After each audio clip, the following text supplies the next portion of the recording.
The Yamaha MT-07 Y-AMT has been with us throughout the entire season, even on the racetrack. But everything else we've learned about this bike, you'll find out in the video.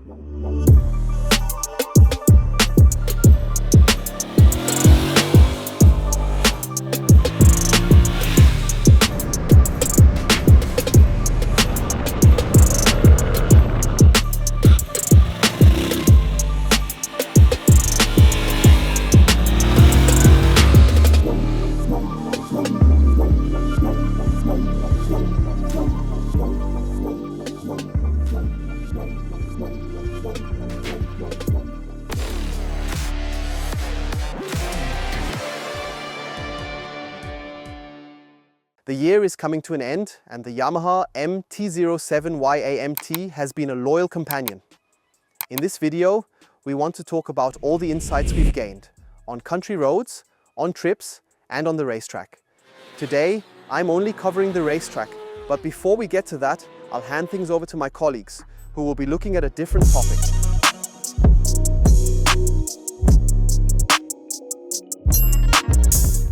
Thanks, Howie. I'll start and then I'll let my colleagues have their say.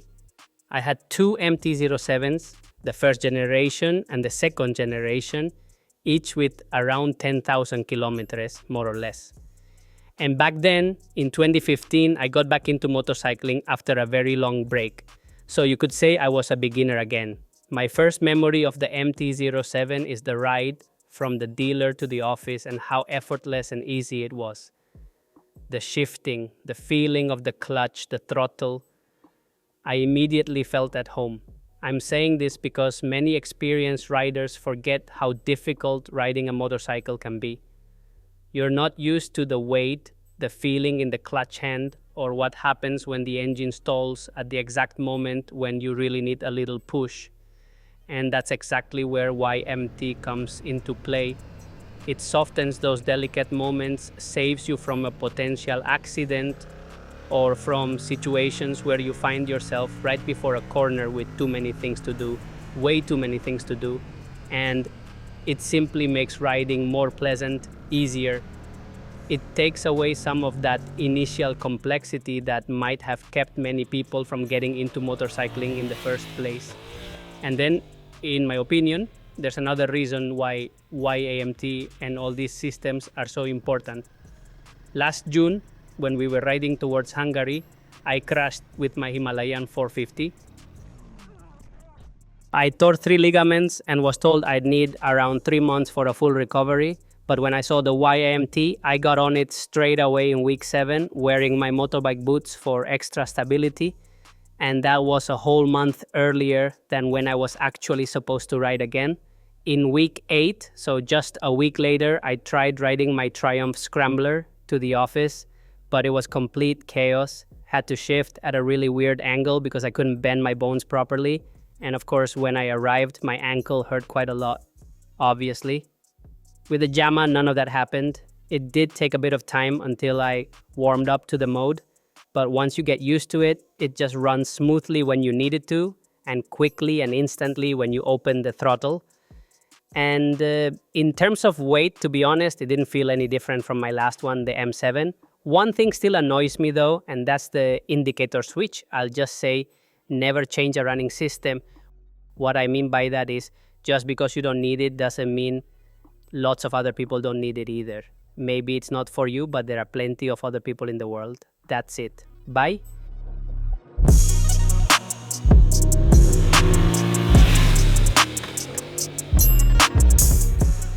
We're talking about the Yamaha MT-07 as a whole now, because it has the reputation of being a reliable and accessible all-rounder. And that's not just journalist talk, the data proves it. That's why I've got my cheat sheet here. Let's start with the success story of the MT-07. It was launched in 2014, and from the very first year it became a bestseller. The numbers show that clearly. From 2014 to 2021, it was always in the top 3 of the German sales charts. In 2021, it slipped to 4th place, but still, for such a simple, accessible motorcycle, that is an excellent ranking. Overall, up to the 2025 model year, which we have behind us now, almost 200,000 units were sold in Europe. So by the end of the 2025 season, that 200,000 mark has definitely been passed. And all of that just in Europe. Throughout this whole time, the Yamaha MT-07 never lost its simple style or its accessibility. It stayed true to its identity. If you look at the model years over time, the MT-07 was very simple at the beginning. It had ABS installed, but not much else. Basic suspension, basic electronics, simply a back-to-basics motorcycle. It was well received because it was affordable when it came out. But still, people quickly said, Yamaha, you need to improve this. And so over the years, an improved suspension came along, better electronics, first just the TFT display, and then step by step more upgrades, until we arrived at the 2025 model. Now we have ride-by-wire, traction control, riding modes, a nice TFT display. So the MT-07 has evolved over the years, and Yamaha did one thing especially well. They listened to customers. Customers wanted the bike to improve gradually, but not too much. That means the engine stayed the same. It was only adapted to Euro 5 and the various emission standards. So again, they kept that back-to-basics approach and didn't develop away the accessibility. The MT-07 remained simple, but it wasn't all perfect. There were recalls for the MT-07, though they were mostly preventive. For example, there was an issue where a bolt for the chain guard could loosen, so Yamaha recalled some models. Same with the clutch. There were cases where it might not disengage properly, which led to a large recall affecting all CP2 models. And there were other service campaigns where parts were replaced, but none of these were major serious problems that would have left the bike stranded on the road or unable to start. Yamaha resolved these issues quietly in the background in order to bring a product like the 2025 MT-07 to market. Let's finish with a point that also makes the MT-07 so popular, its customization potential. It starts directly with Yamaha. Their accessory catalog has grown over the years, and for the 2025 model you can basically order anything you want. There are different packages, sport-oriented, comfort-oriented, but you can also buy individual parts like an Akrapovic exhaust, top case systems, or practical items such as a windscreen or heated grips. If you want something a bit wilder, you can go to other manufacturers like Puig. They offer winglets you can mount on the sides or on the front mask, more on the extroverted side. And if you want maximum practicality, you can turn to accessory brands like SW Motec. We use them a lot this year on various models, including the MT-07, practical tail bags that mount quickly and give you storage for the essentials on a trip. To sum it up, the Yamaha MT-07 remains a simple, accessible motorcycle that hasn't lost its straightforward nature even in 2025. Now we just have the benefit of modern electronics and a motorcycle that is better and more compact than ever. What my colleagues still have to say and which other areas we've covered with the bike, you'll find out now. Since its early days, the Yamaha MT-07 has been extremely popular among new riders, beginners, returning riders, novices, however you want to call them. It has always been appreciated for, firstly, its low-maintenance, punchy engine that is really easy to handle, yet still a lot of fun. It also offers good, beginner-friendly ergonomics that even smaller riders can manage well. So now the question is, does Y-AMT fit this image of a beginner motorcycle, or is it counterproductive? I think you can definitely argue that it might be better for a beginner to first learn with the standard setup, meaning the classic shift lever. Because in your life you'll probably ride many motorcycles and it's unlikely that you'll only ever ride bikes with Y-AMT. On the other hand, Y-AMT naturally also has some advantages. Certain processes that you normally have to perform manually, especially clutch operation and in automatic mode also the shifting, are taken off your hands. That means if you're at the stage where you want to learn choosing proper corner lines, build confidence for lean angle, accelerate correctly out of the radius or brake into the turn, then Y-AMT can take some of that cognitive load away in those early phases. Even in manual mode, I find that a slight tap with your finger is very quick to learn and not any less intuitive than tapping the shift lever with your foot. And your left hand is also free from clutch operation, so it only has that one task left, and it works. I think it's fully legitimate to ride it as a beginner. I would still try to gain experience with a manual clutch at some point, simply for later on, and because it's good to have that fundamental knowledge. Just like nowadays, almost everyone drives an automatic car, and that has clear advantages. I would personally love to only drive automatics, but I still think everyone should be able to drive a manual car if they ever need to, and it's the same with motorcycles. For sporty riding, and that's mainly how I use this MT-07, it's a clear advantage, or rather it's simply a lot of fun, like paddle shifters in a car. There are so many parallels to cars. Just like with paddle shifters, here you can really snap through the gears beautifully. I also took the MT-07 with me when we did a private ride among colleagues. Classic routes like Ochsattel or Pfaffensattel here in Eastern Austria, and the MT-07 is insanely fun there. It does have a slightly rear-biased riding position, and that was the one point where I missed a bit more front-end feedback when riding really sportily, having a good sense of grip at the front tire. But we had good tires mounted. These Dunlop tires worked very well in the temperature range we had on that spirited ride.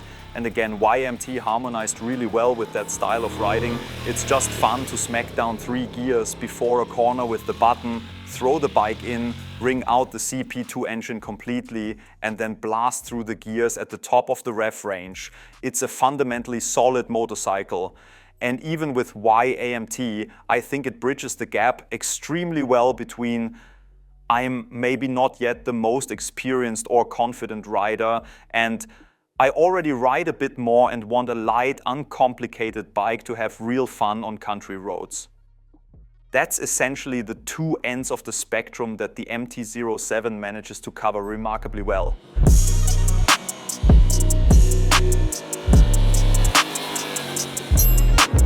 I had the pleasure of riding the Yamaha MT-07 Y-AMT on the racetrack. The question was, this automated clutch and shift system, does it work on a racetrack? Is it helpful? Yes or no? Let's start with the riding modes, because that's really the big decision here. Just like on the road, do I ride in automatic mode or in manual mode? For those who are on the racetrack for the first time, who want to learn the racing line, who want to ride their first meters here, experience real lean angle and real speed, I would clearly recommend the automatic mode. The system takes away the need to focus on shifting. I can pick my line, look through the corner, open the throttle, and the system accelerates me out cleanly. But the automatic mode is not perfect.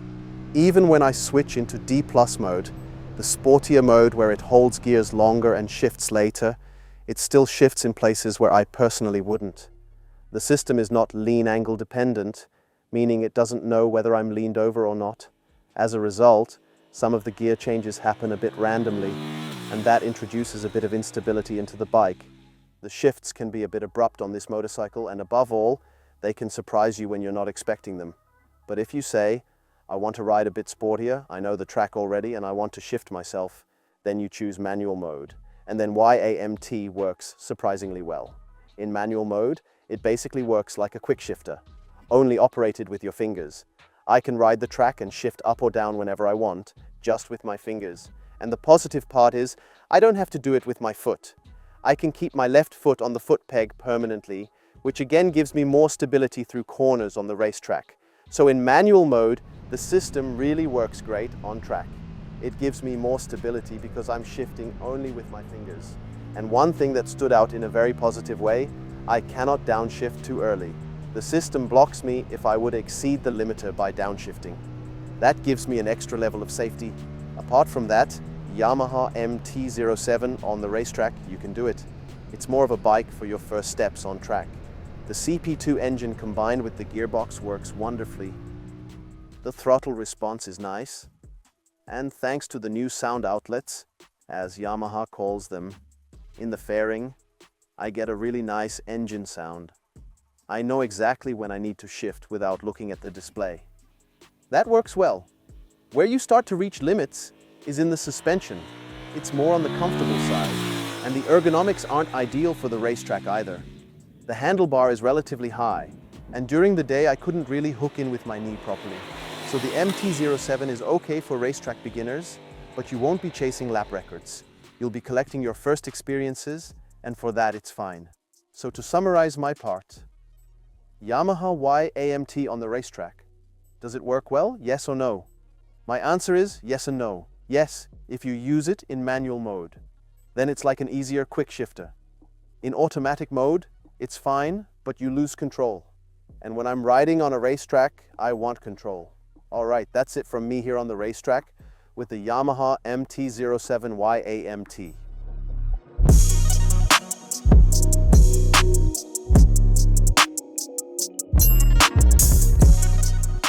Thanks, Howie, for the analysis of the Yamaha MT-07. Now, here are my own experiences from the 1000 PS Bridgestone track days with the MT-07. For me, I always have to be careful. When a motorcycle has an automatic shifting system like this, you tend to talk only about the automatic gearbox and nothing else. But when I sit on this bike, what stands out to me is how well Yamaha manages to build a motorcycle that is easy to ride, but still not boring. That's something they've been doing well for years, and it's true for this motorcycle as well. It offers riding fun, joy, a relaxed feeling in the saddle. You get on and off the bike with a good vibe, but sitting here on the bike, when you start transitioning through the corners, you might notice a slightly sluggish feeling. You're kind of sitting in the motorcycle rather than on it. That's because it's not a racetrack bike, it's an everyday motorcycle. In faster corners, I noticed that I eventually missed a bit of that dynamic feeling. What was interesting for me, though, is that I again let two people ride the bike in our green group, the beginner group, and I thought, yes, I can make life easier for these riders with the automatic gearbox. But at least in today's cases, I got the impression that when riders already can ride and they like shifting, and then they go on the racetrack for the first time and suddenly have to adapt to something without shifting, it was actually more confusing than helpful. That was an insight for me. It doesn't always reduce stress. Sometimes it adds stress. So if you want to try an automatic gearbox like this, maybe do it in a less spectacular environment first. I think that for people who have no experience on motorcycles yet, it would definitely be easier. But for experienced riders, they first have to get used to it, just like I did. As an instructor today, riding this motorcycle, I had about 10% more mental capacity available to focus on my students. But for MT-07 riders in general, what would I say, for maybe 30 to 40% of them, this system will probably be a great choice. And the others will say, no, I need shifting and clutching. That's the spice, the salt in the soup of motorcycling. So it's good that you have both options.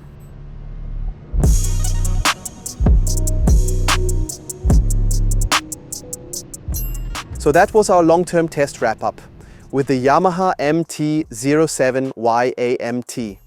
We rode it in various environments, country roads, everyday commuting, the racetrack.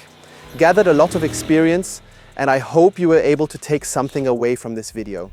If you already have experience with this automated shifting system, let us know in the comments. And in general, we're always interested in your thoughts about the Yamaha MT-07. To sum it up, I can only say it was a loyal companion. It was chosen often because of its uncomplicated nature. It's a true all-rounder, even in the year 2025, and that's thanks in large part to the Y-AMT. All that's left for me to say is, thanks for watching, give us a thumbs up, subscribe to the channel for more videos, and stay with us. See you in the next video. See you soon. Bye.